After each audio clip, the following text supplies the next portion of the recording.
En mor mar janeno mar Ramogi TV machiegni e winjo weche manyien mag Migago e thuoloni mar chieng' Jumamos mar saa 7 mar odiechieng' gi sani. Ka gi e thuoloni eri wachaka achiel kachiel. Nyinga Milton Ochieng'. Achiedh nade omako familia moro e kaunti ma Kirinyaga tok masira mar mach wang'o odgi okinyi ma kawuono. Wachore ni masirano nokel gi nyathi ma jahigni 3 mano omoko gas kadwa chwako chae, bang'e gas nomuoch mowang'o odgi. Kaluwore gi min nyathino Jane Achieng', nyathino ne ok ohinyore mak mana ni mwandu duto mane nitiere ot nowang' molokore buru.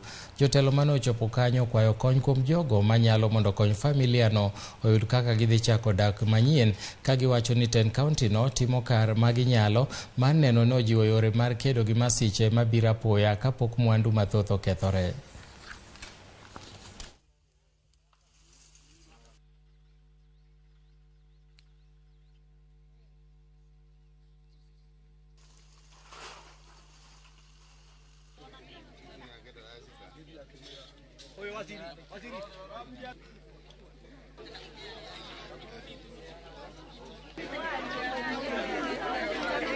Kuuliza wakaniambia ati huyu mtoto ndiye ameingia kwa nyumba na akakisha gas, ati alikuwa anapika chai. So kupika chai, shosha alikuwa kwa nyumba, kitu yenye walisikia ni mlipuko. Kukaa mshosho mwingine akatoka nje, akaambia shosho yangu ati huku kunachomeka. Sasa ndio kupiga nduru. Watu kukuja, lakini kwa bahati mbaya walikuja late sababu hakuna kitu yenye kiliokolewa kwa nyumba.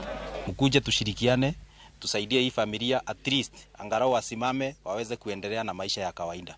Kwa upande ya county government niseme hiyo mpango iko kuhakikisha mambo ya disaster management inalindwa ifaavyo. Na niseme ukiangalia hata mambo ya barabara ndio tuweze kufika hiyo maeneo yenye iko na hilo janga, mambo ya barabara imeshughulikiwa, ndio hata kama ni hiyo gari ya kuzima moto ama janga lingine lolote zinaweza kufika kwa wakati ufao, ndio kuokoa maisha na kuokoa mali ya watu wetu. In the NGCDF kit, we normally have money for emergency. As much as it's supposed to be for the government projects, yeah, I believe we'll be moving in and saying that we can also go to individuals because we serve the same people in case they have such accident. So we thank God for this happening because nobody was hurt, there was no casualty. Weche mamoko ni County Assembly ma Isiolo oyango ni gibiro keto thuolo twak mag od bura ne jopiny kokalo e mbui mag tudruok kaka yor nyiso jodak kit twak ma jotelo mane giyiero golo. Kane oloso gi jodak e paw obila ma Isiolo, Spika Mohamed Roba nowacho ni tende biro neno ni jood bura okelo dongruok ne jodak e kaunti no, ka bende ne oyango ni kaunti no geno mar puodho jotend migepe chieng' wuok tich. Roba nomedo ni jood bura biro thicho oko jotend migepe ma bende ok bi tiyo e yo makare.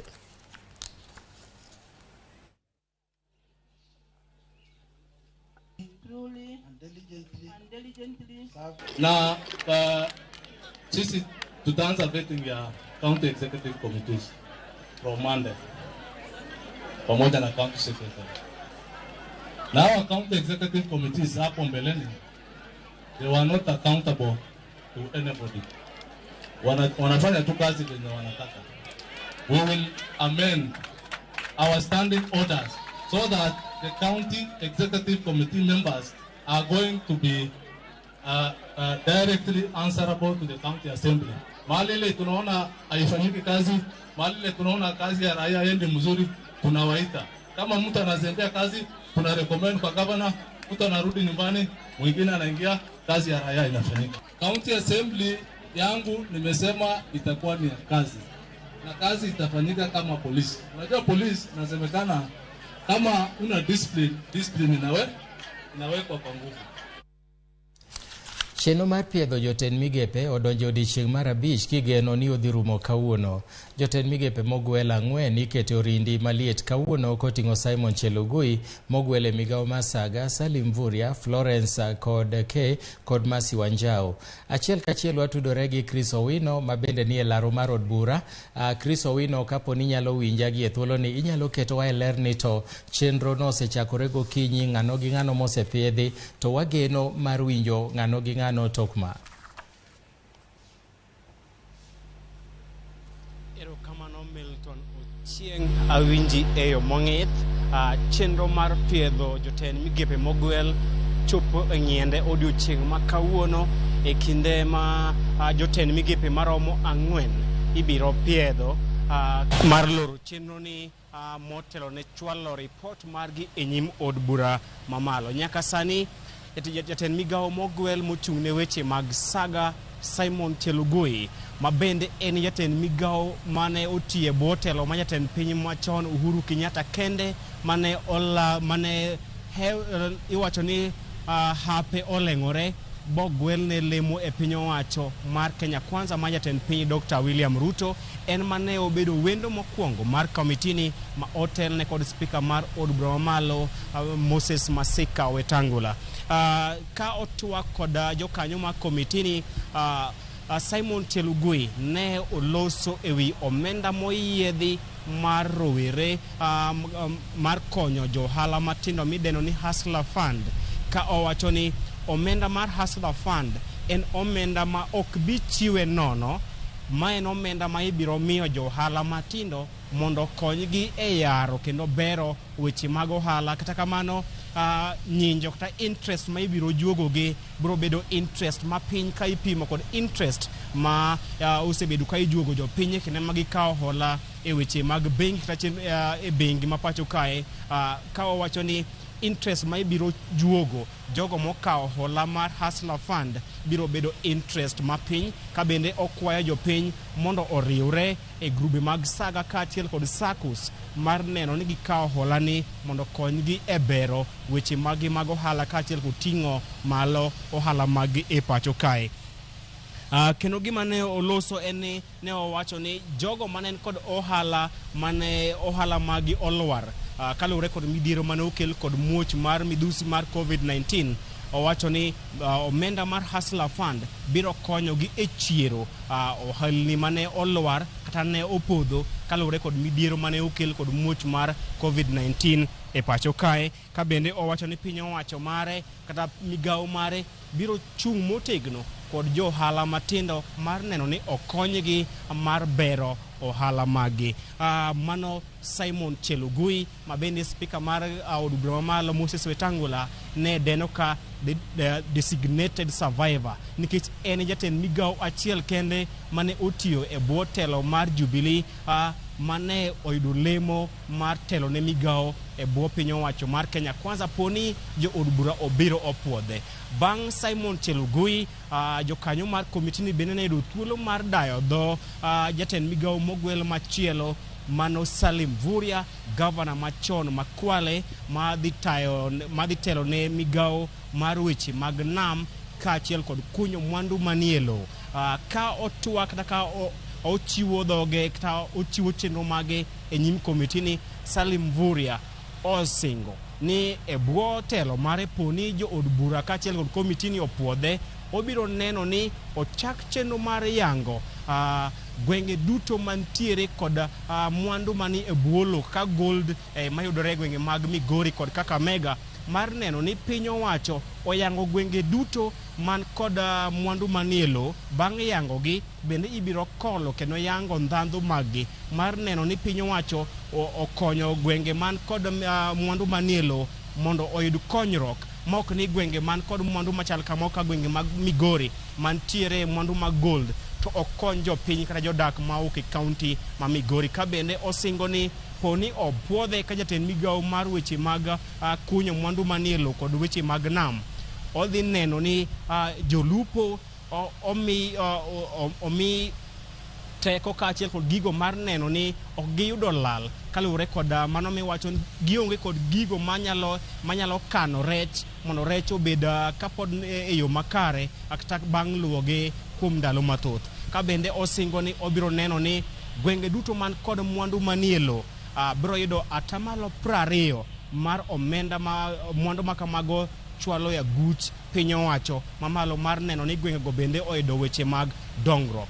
Bang' Salim Vuria kod Simon Chelugui, wageno ni kochopo seche mag midhiambo bang' migago ma komitino odhiye sani, gibiro dayo dho jatend migawo mogwel e weche mag tich mano Florence Bore, jatend wakeini machon e county Manyeri ka achiel koda Masi Wanjau ne ogwel e lemo mar jagoro mar 10 migepe. Magi e ji ariyo mwageno ni bang' migago ma komitino odhiye gibiro dayo dho jotelo ariyo gi bang'e to gidhi loro chenro ma kamae. Jaka Black, gima nyaka ing'e en ni ka chenro ni orumo kamae, kalure kod pen chik, od bura ne omi ndalo 28 mar piedho jotend migepe. Ndalo 28 to kane jatend piny William Ruto oseyango jogo ma odwaro mondo obede 10 migepe mare. Manyiso ni jo od bura ne na kod ndalo 28 mar piedho jotend migepe. Bang' tieko chenro ni odiochieng' ma kawuono, komiti mar od bura ni biro bet piny kendo goyo mbaka. Gibiro bet piny mar goyo mbaka ewi jotelo gi, bang'e to gidhi goyo ombulu mar puodho kata tamrok moko kuomgi e lemo ma ogwelnegi. Bang' goyo ombulu ka achiel kod puodho gi, gibiro tero report margi e nyim od bura mamalo mondo jo od bura obi ogo ombulu ewi wach makamae. Poni jo od bura otamre puodho nying jatend migawo moro, biro chuno jatend piny mondo obi kod nying machielo mar kawo jatend migawo manyinge ne jo od bura otamre. Koro wageno ni kochopo chieng' ma kawuono jo od bura biro tieko chenro ni, bang'e to gibiro ndiko report margi kendo chwalo ne od bura mamalo ma bende biro goyo ombulu ewi jotend migepe mane ogwel kod jatend piny William Ruto tarik 27 dwe mar 9 higani. Milton. Erokamano ahinya Chris Owino kuom ketowa e ler ewi ripot makama madhi nyime e chenro mar piedho jo od bura madhi nyime e od bura mamalo. Gi e kinde ne wadhi nyime mana kaka iwinjo ka Chris Owino wacho ni jatend migawo mogwel e migawo mar Saga Simon Chelugui nolero ne jo Kenya kaka omenda mag Aguchasla dhi tiyo. E kinde mane piedhe okinyi ma kawuono, Chelugui nowacho ni jo Kenya madwaro omenda ni nyaka bed kanyakla e riwruoge matindo kata nyaka gibedie kokalo e mbui mar ndikore. Tok mae omedo ni jomo ndikore ibiro keti e kidienje mopogore opogore mar kelo yot e chwalo negi omenda no. So through this fund, Honorable Chair, we are not taking over the existing affirmative funds. We're just making an additional intervention to address the biggest challenge among the hustlers, who are approximately 15 million Kenyans, approximately 50% of our adult population. And these are the people who contribute the highest number of jobs, some formal, some informal. And studies have shown with this intervention, we would be able to impact at the bottom of our society and begin to grow the wealth at the bottom of our society towards medium and even wealthy country.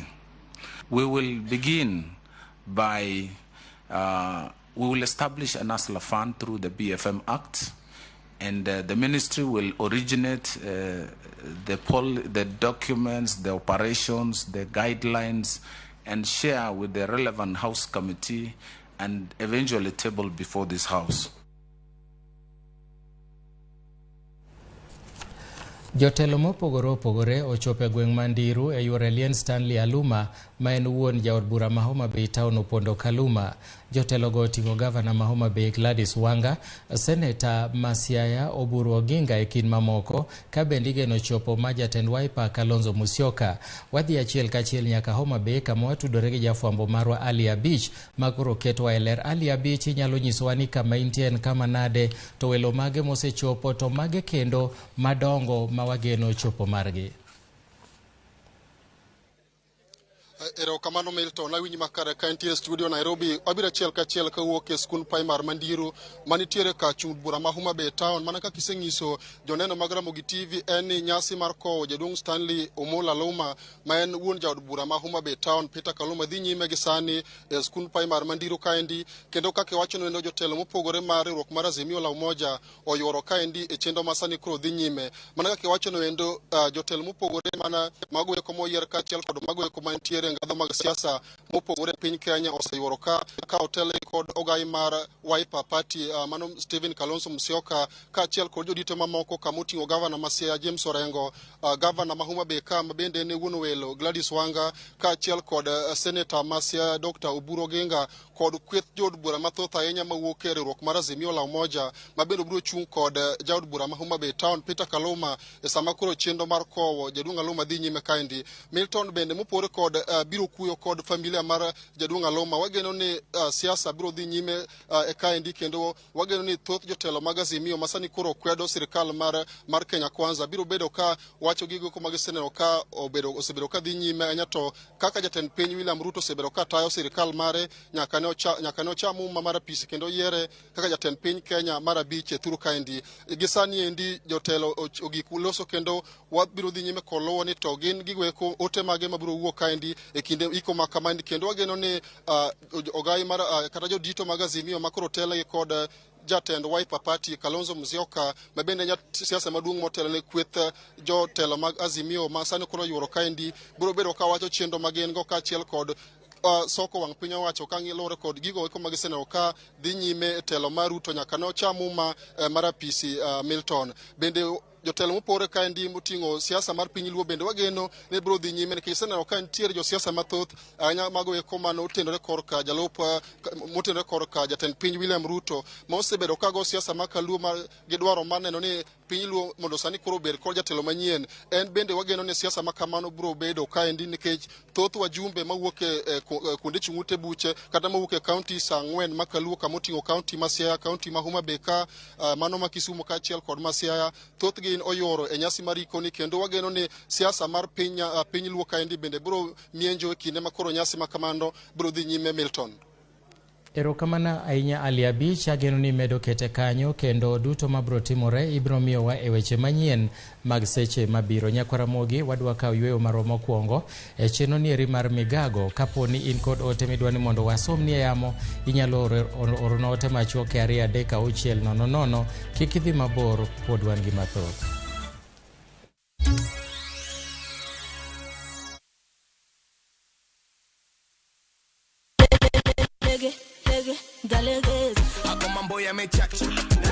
Yo, mambo vipi? Mambo mseto. Watu wangu wa Nakuru mpo? Of course wapo tuvizi. Jumamosi tarehe 22 Oktoba. Tupatane Nakuru Athletics Club. hapo sasa tuvizi. I say itakuwa ni burudani kama uko na kipaji uko chini ya maji ndani ya Nakuru, jitokeze kuanzia saa 8 mchana. Mseto inatua ndani ya Nakuru. Na wasanii kibao. Have the band. Nani mkamu. Dance music. Hash bikepe kuwepo. Tupatane Nax Vegas ndani ya the Nakuru Athletics Club yani NSC.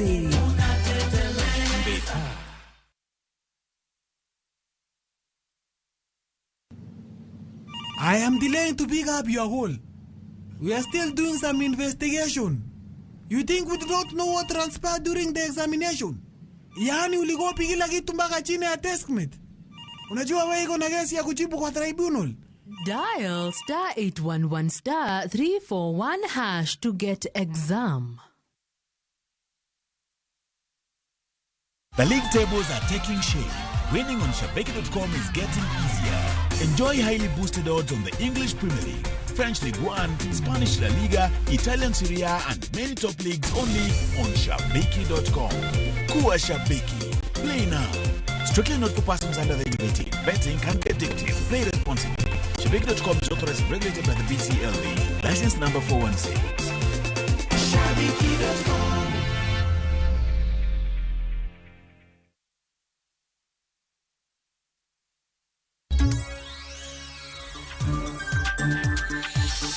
Machiegni kendo Japuonjre achiel owito ngimane ka jopuonjre mamoko 5 kod jopuonje skul primar mar Abusalom Katito dhi nyime gi yudo thieth ka thieth ma Jaramogi Oginga Odinga Teaching and Referral tok mach muoch kendo wang'o kar nindo margi. Jopuonjre mamoko 4 noyudo thieth e osiptal ma Nyaka Sub County kendo wegi thuolo gi dok pacho. Komanda mar obila ma Kisumu Alphonse Wambua nolero wach masirano kowacho ni joma norwaki od thieth ma Jomo Kenyatta Teaching and Referral ni gata malo 60 mag wang' kendo gidhi nyime kod thieth ka pod iyango gima nokelo masirano.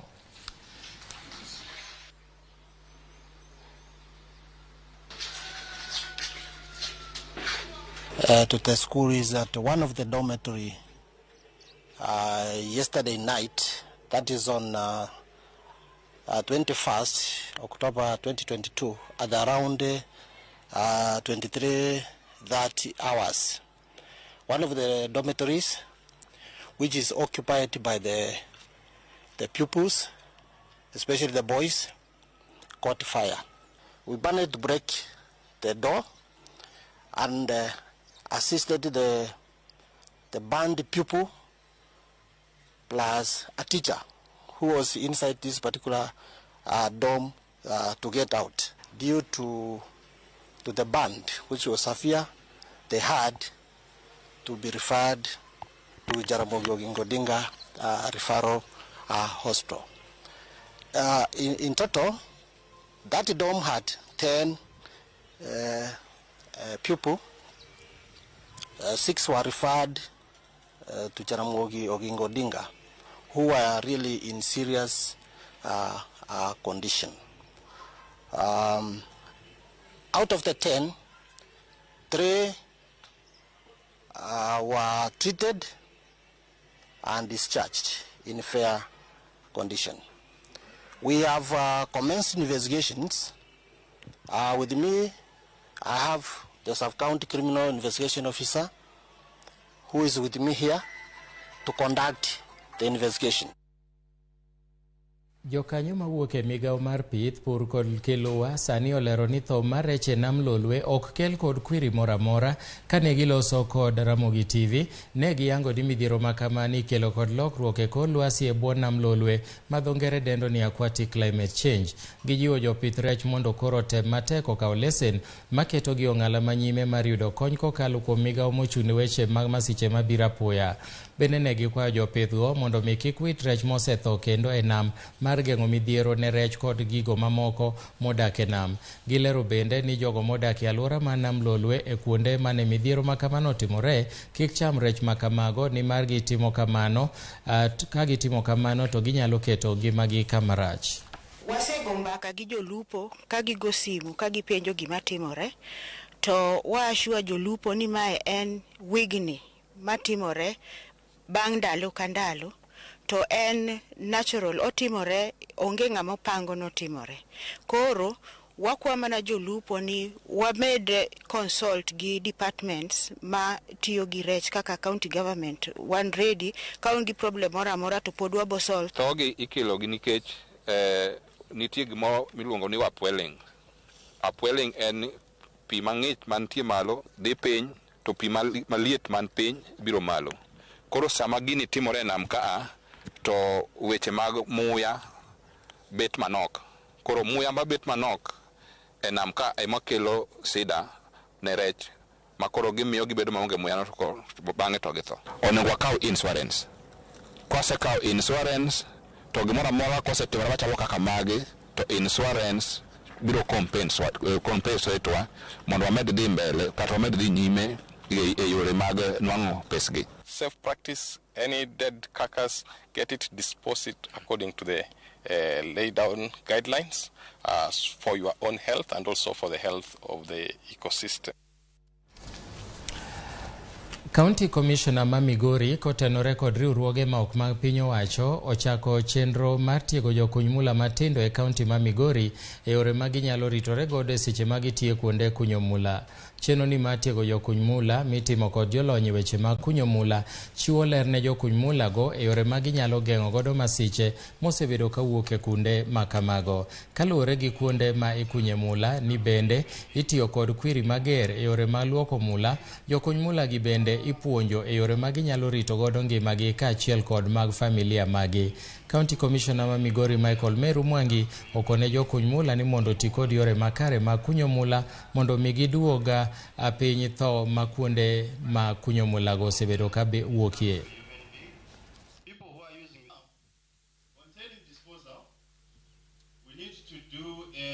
We did occupational safety and health training for all artisanal miners that normally touches on the OSHA Act of 2007, which is actually the Safety Act, the Safety and Health Act, which was passed in Parliament in 2007 here in Kenya. It touches on the employer and the employee. The employer has to ensure, for example, the employer has to ensure that the work environment is conducive for the employee to work, while is the employer also, the employee also has to ensure that is working in a safe environment.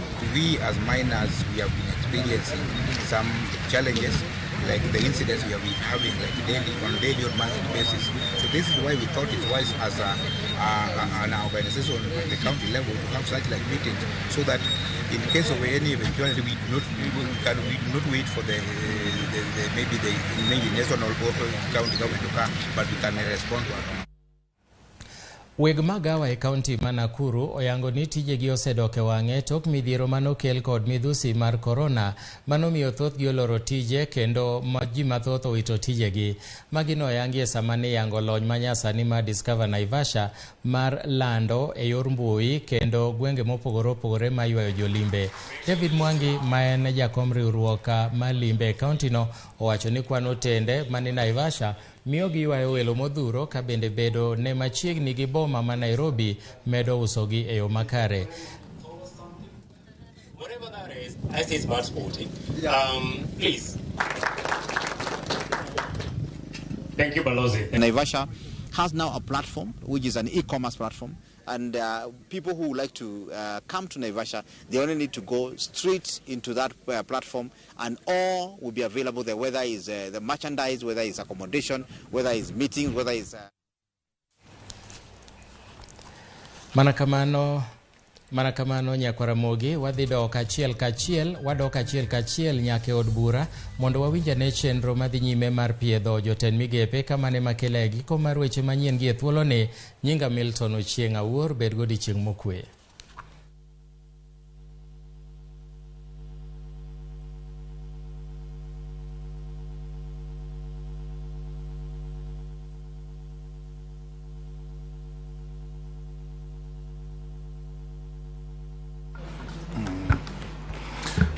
The Honorable Florence Chepngetich Koskei Bore, you appear before this committee as a nominee for position of Cabinet Secretary for Labor and Social Protection. This is a committee of Parliament, and you have been a member of Parliament. These are your colleagues, you know them. You are appearing before this committee to assess the suitability of yourself